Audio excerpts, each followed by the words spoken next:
Overview देना चाहूँगा कि कोविड कंटेनमेंट मेजर्स मार्च 2020 से रही हैं और जो भी काम किया गया ग्राउंड पे वो आपके सामने है और एक बेहतरीन पब्लिक की भी कोऑपरेशन रही है। उसमें जब कंट्री वाइड लॉकडाउन हटाया गया, जिसको अनलॉक बोलते हैं, या जब रिस्ट्रिक्शन हटाई गई, तो हमने उसके काफ़ी देर बाद यहाँ पे रिस्ट्रिक्शन हटाई। उसमें कोई चांस ना लेते हुए लगभग 10,000 सर्विस प्रोवाइडर ऐसे हैं डिफरेंट सेक्टर से जिनको ट्रेन किया गया और बहुत सारे लोगों की टेस्टिंग की गई। उसके बाद 3,000 से ज़्यादा उलेमा से हम मिले, उनसे हमने बार बार मौजूदा अपील की, गुजारिश की, रिक्वेस्ट की कि आप मसाजिद से अनाउंस करें इस चीज़ का जो प्रिकॉशंस लेने की ज़रूरत है। बार बार ये रिक्वेस्ट भी की गई कि आप लोगों से अपील करें अपने घरों में रहने के लिए, जब तक कि ज़रूरी ना हो बाहर निकलना, और जब बाहर निकलते हैं वो मास्क पहने, फिजिकल डिस्टेंस रखें, और एक बड़ी इंपॉर्टेंट चीज़ ये है कि पर्सनल हाइजीन मेंटेन रखें ताकि जो स्प्रेड के चांसेस हैं वो मिनिमाइज किए जा सकें। तो डिफरेंट फ्रंट्स पे काम हुआ है। एक तो जो कोविड केयर सेंटर हमने बनाए लगभग 3000 बेडेड एक फेज़ में यहाँ पे जो बनाए गए, आज वो यूज़ में आ रहे हैं। आपने देखा बहुत बड़ी सिटीज़ में इतना इंफ्रास्ट्रक्चर यहाँ नहीं था, किस किस्म का क्राइसिस हुआ। आज श्रीनगर में इतने ज़्यादा जो नंबर ऑफ केसेस आ रहे हैं, उसके बावजूद उनको प्रॉपरली अकोमोडेट करने के लिए जो कोविड केयर सेंटर हैं वो बनाए गए हैं। हेल्थ इंफ्रास्ट्रक्चर में भी इंप्रूवमेंट काफ़ी हुई है और मुझे लगता है काफ़ी होने की ज़रूरत है जो आने वाले दिनों में होगी। एक इम्पॉर्टेंट एस्पेक्ट टेस्टिंग का था, जैसे शुरू में फोकस टेस्टिंग पे बहुत ज़्यादा था, तो जो बाहर से हमारे ट्रैवलर श्रीनगर में आए हैं और जो लोकल टेस्टिंग हुई है, लगभग 53,000 लोगों को टेस्ट किया गया है श्रीनगर रेजिडेंट्स को। उसके अलावा जो लैब्स में या जो ऑन वे टेस्ट हुए हैं, अराउंड 60,000 टोटल टेस्ट हमारे बनते हैं जो यहाँ पे रेजिडेंट्स को टेस्ट किया गया, वो बड़ा एक हाई नंबर है। तो 60,000 टेस्ट में से लगभग 2,300 लोग जो हैं वो पॉजिटिव इसमें पाए गए हैं। उसमें भी क्योंकि एक डायनामिक सिनेरियो है, हम कई जगह देखते हैं कि नंबर्स कोविड के क्रिकेट की तरह चीयर अप किए जाते हैं, किसी का कम है तो उसको अच्छा कहा जाता है, किसी के ज़्यादा है तो वहाँ परेशानी। लेकिन ये डायनामिक सिचुएशन है कि जहाँ पॉजिटिव हो रहे हैं वहाँ पे लोग रिकवरी के बाद डिस्चार्ज भी हो रहे हैं, अपने घरों में जा रहे हैं। तो कल तक की सूरत हाल ये थी कि जब हमारे पास 1900 टोटल पॉजिटिव केसेस थे, उसमें से 1300 से ज़ायद लोग डिस्चार्ज होने के बाद घर जा चुके थे और 600 एक्टिव पॉजिटिव केसेस हमारे पास श्रीनगर डिस्ट्रिक्ट में थे। ये फिगर जो है ये रहेगी, पॉजिटिव केसेस और भी आएंगे, बढ़ेंगे और लोग डिस्चार्ज होते रहेंगे। डायनामिक एक फ्लूइड सिचुएशन है, डायनामिक ये रहेगा। टेस्टिंग के हवाले से इसमें एक्शंस हैं वो लिए जाएं, बार बार उस पर हम फोकस करते हैं क्योंकि आपने जैसे देखा रिसेंटली स्कीम्स की तरफ से मेडिकल कॉलेज या जितने भी एक्सपर्ट्स हैं मेडिकल के, उन सब ने दिया। मैंने जो डायरेक्टर एम्स हैं उनका आपने वीडियो देखा, जितने भी एक्सपर्ट्स हैं उन्होंने कहा कि इस टाइम लॉकडाउन रखना फिर से बड़ा ज़रूरी है क्योंकि कुछ क्लस्टर ऑफ केसेस काफ़ी जगह पे एमर्ज हो रहे हैं, तो उन लोकलाइज्ड एरिया में वो लॉकडाउन होना ज़रूरी है इसको प्रिवेंट करने के लिए। लेकिन इसके साथ साथ ये अंडरस्टैंड करना ज़रूरी है, जैसे हमने पहले भी जब लॉकडाउन ओपन करने की पब्लिक की डिमांड थी तभी हमने यही कहा था कि जब आपके पास दो ऑप्शन है, एक कंप्लीट लॉकडाउन की और दूसरा प्रिकॉशंस की, कि आप मास्क, फिजिकल डिस्टेंसिंग या पर्सनल हाइजीन की हम बात करते हैं, तो मुझे लगता है कि हम सबको मिलकर सेकंड जो ऑप्शन है उसको अडॉप्ट करने की जरूरत है। इस पे वर्क हो रहा है।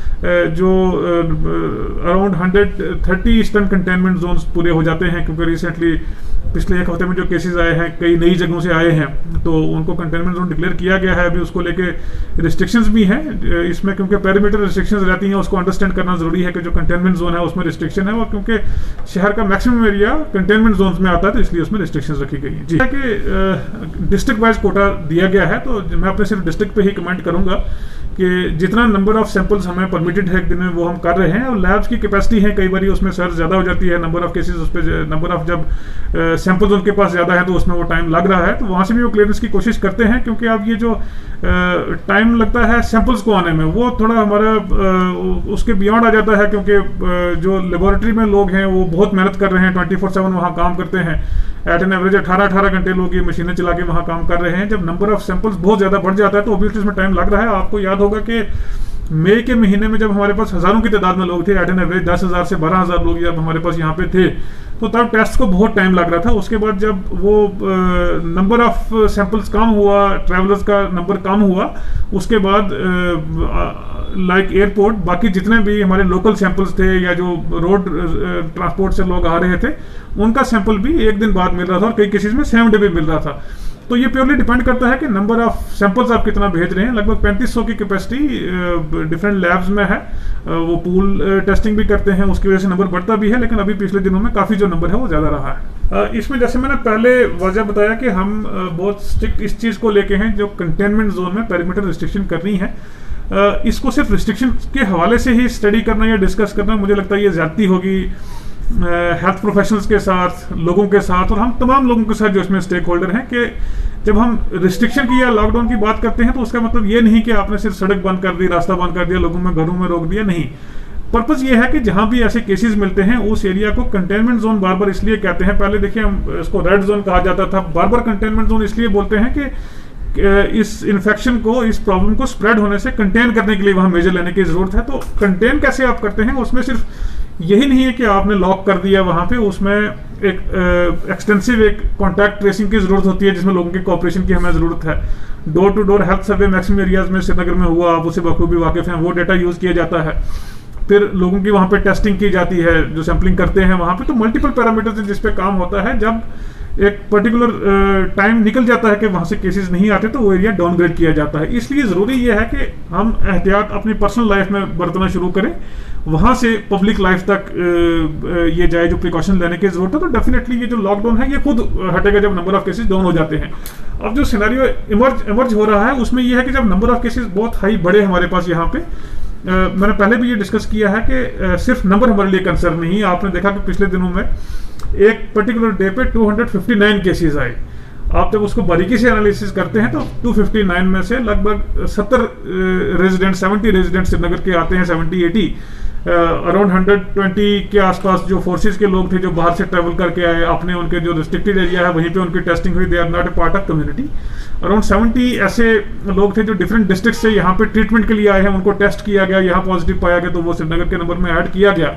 तो नंबर जो दिखता है एक्चुअली वो वैसे ट्रांसलेट नहीं किया जाता है। उसके कंपैरिजन में अगर आप देखें कि किसी पर्टिकुलर दिन में हमारे पास 30-40 ही केसेस आए, जो पब्लिक में लगेगा कि कम नंबर है ये, लेकिन उसमें से जब हम देखते हैं कि मैक्सिमम आपके नंबर जो केसेस हैं अननोन हिस्ट्री है, ट्रैवल हिस्ट्री उनकी नहीं है, कॉन्टैक्ट हिस्ट्री उनकी नहीं मिल रही है, कॉन्टैक्ट ट्रेसिंग में डिफिकल्टी है, तो वो एपिडेमियोलॉजिकली वहाँ पे डिफिकल्टी हमें ज़्यादा हो जाती है। तो नंबर पर से is not a yard stick. जैसे मैंने कहा कि 1900 के आसपास जो लोग हमारे पास कल तक एडमिट थे, उसमें से 1300 ऑलरेडी डिस्चार्ज हुए, तो 600 लोग उसमें एग्जिस्ट करते हैं, लगभग 200-300 उसके बाद भी पॉजिटिव आए हैं, तो नंबर डायनेमिक ये रहेगा। तो रिस्ट्रिक्शंस जो हैं उसको उस पर्सपेक्टिव में देखने की जरूरत है कि जब डिजीज का जो स्प्रेड का पैटर्न है, पेंडेमिक का जो स्प्रेड का पैटर्न है, जैसे वो इंप्रूव होता है तो लाइकवाइज रिस्ट्रिक्शन भी नहीं रहेंगी। आपको याद होगा कि जब लॉकडाउन को ओपन किया गया तो अराउंड 3 वीक्स लॉन्ग प्रिपरेशन चली। शहर का कोई भी ऐसा स्टेक होल्डर ऑर्गेनाइजेशन नहीं होगा, कोई ऐसा ग्रुप नहीं होगा कि जिससे हमने इंटरेक्शन नहीं की, उनसे फीडबैक नहीं लिया, उनको एडवाइस नहीं किया, एसओपीज के बारे में नहीं बताया गया। 10,000 लोगों को जैसे मैंने कहा कि अगर ट्रेन किया गया तो काफ़ी अच्छी तादाद में एक कैस्केडिंग ट्रेनिंग भी वो करवाई गई है। तो रिस्ट्रिक्शंस को प्योरली मुझे लगता है कि उस पर्सपेक्टिव में रीड करने की जरूरत है कि इसके स्प्रेड का पैटर्न क्या है। इसमें सारी फाइट जो है मैं समझता हूँ कि पब्लिक की है। हमारा इसमें एक बहुत बड़ा रोल है, वो हम प्ले कर रहे हैं। एक कंटेनमेंट जोन में जब पेरीमीटर रिस्ट्रिक्शंस रखी जाती हैं, जब उसको एरिया को बंद किया जाता है, तो मुझे लगता है कि इशारा ही काफ़ी होना चाहिए लोगों के लिए कि इस इलाके में खतरा है, डेंजर है। आप जब किसी रोड पे ट्रेवल करते हैं, आप नेशनल हाईवे पे जाते हैं जहाँ पे लिखा होता है कि शूटिंग स्टोन एरिया हेड या एवलांच एरिया हेड, तो आप कितने केयरफुली वो ड्राइव करते हैं जब अपनी गाड़ी में चल रहे हैं। वायरस शायद विजिबल नहीं है इसलिए उसकी थ्रेट कम महसूस करते हैं।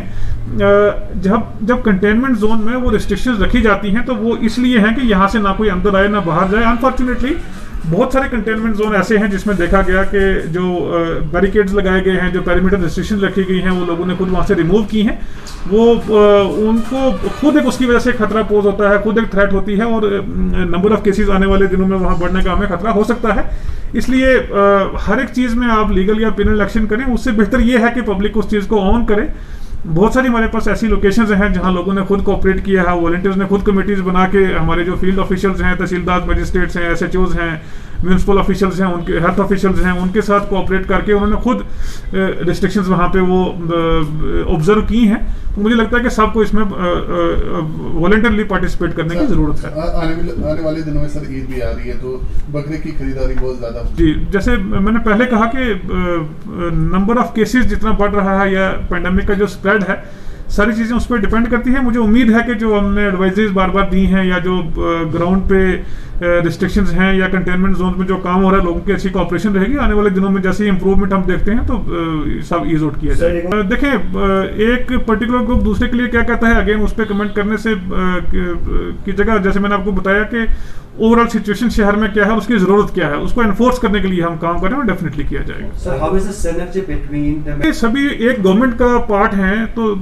अगर आप डिफाइन कर रहे हैं कोई अलग ग्रुप है तो that is your preview, that is your prerogative. medical experts, तो medical panel? हाँ, तो किसके अगर कोई पर्टिकुलर डिस्कॉर्ड की आप एग्जांपल दे दें तो उस पर मैं एड्रेस कर सकता हूँ। अभी तो Like the medical हाँ। experts, likewise doctors who are expert on the viruses, and they've been giving clear instruction. का तो मैंने ऑलरेडी कहा कि उसमें हम किसी किस्म की कोई रियायत नहीं बरत रहे हैं।